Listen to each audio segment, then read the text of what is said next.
नमस्कार मित्रों, स्वागत है आपका आपके चैनल गंगा मुहूर्त पर, जहां हम आपको धर्म और ज्योतिष से जुड़ी हुई महत्वपूर्ण जानकारियां प्रदान करते हैं।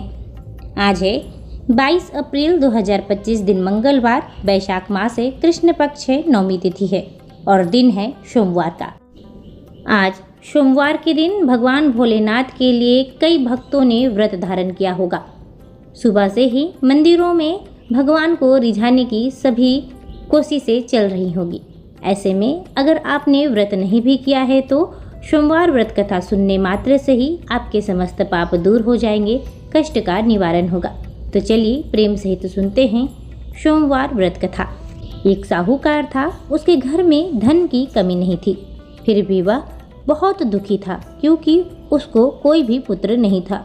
वह इसी चिंता में दिन रात दुखी रहता। पुत्र की कामना के लिए वह प्रत्येक सोमवार शिवजी का व्रत और पूजन किया करता था तथा सायंकाल में मंदिर जाकर शिवजी के सामने दीपक जलाया करता।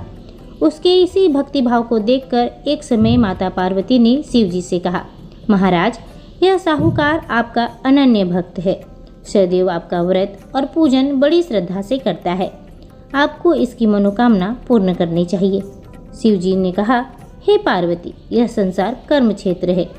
किसान खेत में जैसा बीज बोता है वैसा ही फसल काटता है। उसी तरह मनुष्य इस संसार में जैसा कर्म करते हैं वैसा ही फल भोगते हैं। माता पार्वती ने अत्यंत आग्रह से कहा, महाराज, जब यह आपका अनन्य भक्त है और इसको किसी प्रकार का दुख है तो आपको इसका दुख अवश्य ही दूर करना चाहिए। आप तो सदैव अपने भक्तों पर दयालु होते हैं और उनके दुखों को दूर भी करते हैं। यदि आप ऐसा नहीं करेंगे तो मनुष्य आपका पूजन तथा व्रत क्यों करेंगे?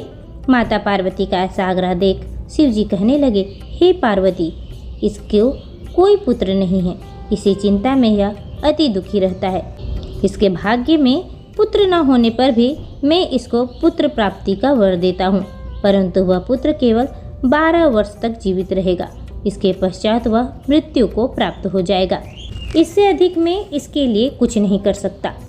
माता पार्वती और भगवान शिव का यह वार्तालाप साहूकार सुन रहा था। इससे उसको ना तो प्रसन्नता हुई ना ही दुख हुआ। वह पूर्व की तरह शिव जी का व्रत और पूजन करता रहा। कुछ समय बाद साहूकार की स्त्री गर्भवती हुई और 10वें महीने में उसके गर्भ से अति सुंदर पुत्र उत्पन्न हुआ।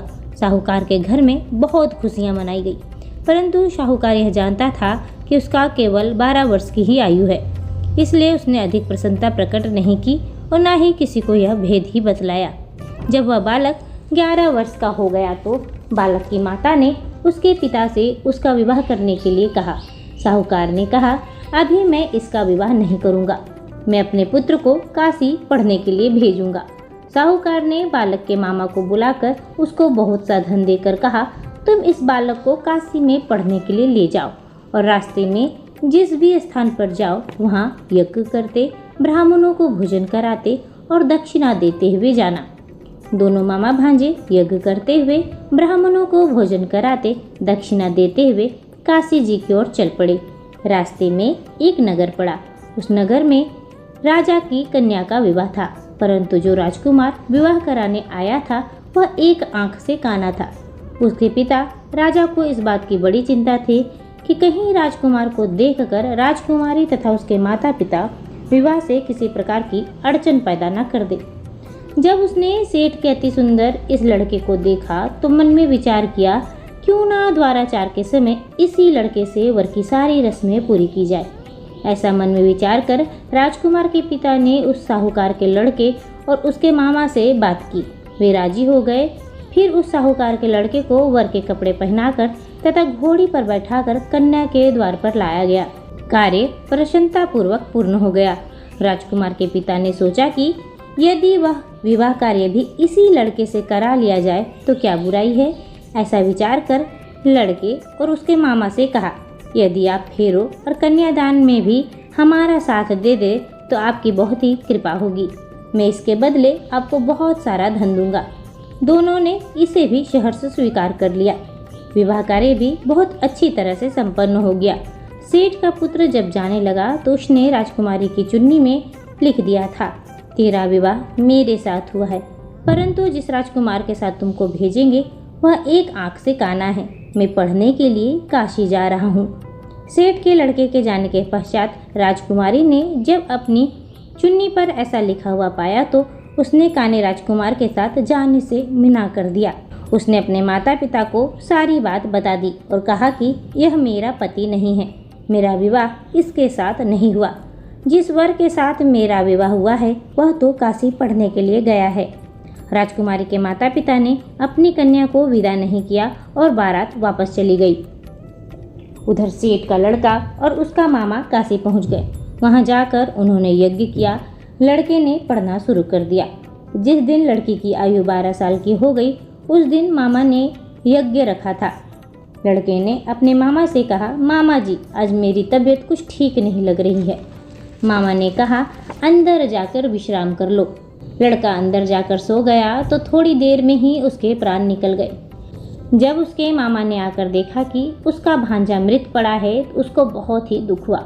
उसने सोचा कि अगर मैं अभी रोना पीटना मचा दूं तो यज्ञ का कार्य अधूरा रह जाएगा। अंततः उसने जल्दी से यज्ञ का कार्य समाप्त करवाया। ब्राह्मणों के जाने के बाद रोना पीटना शुरू कर दिया।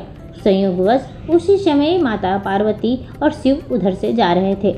जब उन्होंने जोर जोर से रोने की आवाज़ सुनी तो पार्वती जी कहने लगी, हे महाराज, कोई दुखिया रो रहा है, इसके कष्ट को दूर कीजिए।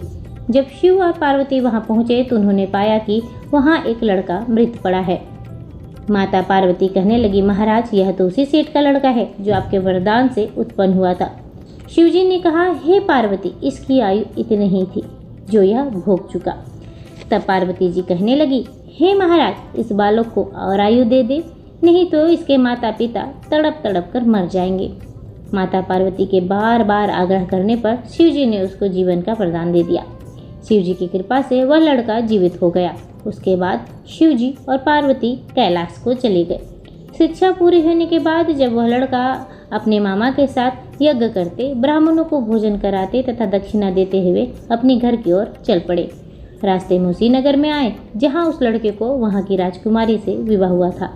वहाँ आकर उन्होंने यज्ञ आरंभ कर दिया।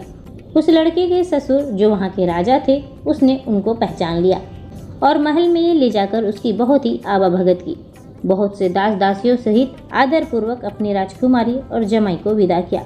जब वे अपने नगर के निकट आए तो मामा ने कहा कि मैं पहले तुम्हारे घर जाकर तुम्हारे माता पिता को खबर कराता हूँ। जब उस लड़के के मामा घर पहुँचा तो उसने देखा कि लड़के के माता पिता घर की छत पर बैठे हैं। उन्होंने अपहरण कर रखा था। यदि हमारा पुत्र सकुशल लौट आया तो हम राजी खुशी से नीचे आ जाएंगे, नहीं तो छत से कूदकर अपने प्राण दे देंगे। उस लड़के के मामा ने आकर जब यह समाचार दिया कि आपका पुत्र आ गया है तब उनको विश्वास नहीं आया। उसके मामा ने शपथ पूर्वक कहा कि आपका पुत्र अपनी पत्नी तथा बहुत सारा धन लेकर साथ में आया है। तो सेठ का प्रसन्नता से मन भर उठा। सेठ और सेठानी आनंद पूर्वक नीचे आए। बाहर आकर उन्होंने अपने पुत्र तथा उसकी पत्नी का भरपूर स्वागत किया। सभी प्रसन्नता के साथ रहने लगे। जो कोई सोमवार के व्रत को धारण करता है अथवा इस कथा को पढ़ता है या फिर सुनता है, उसके समस्त दुख दूर होकर उसके समस्त मनोकामनाएं पूर्ण होती है तथा इस लोक में सभी प्रकार के सुख को भोग कर अंत में सदा शिव के लोक को प्राप्त होता है। प्रेम सहित बोलिए उमापति गौरी शंकर की जय।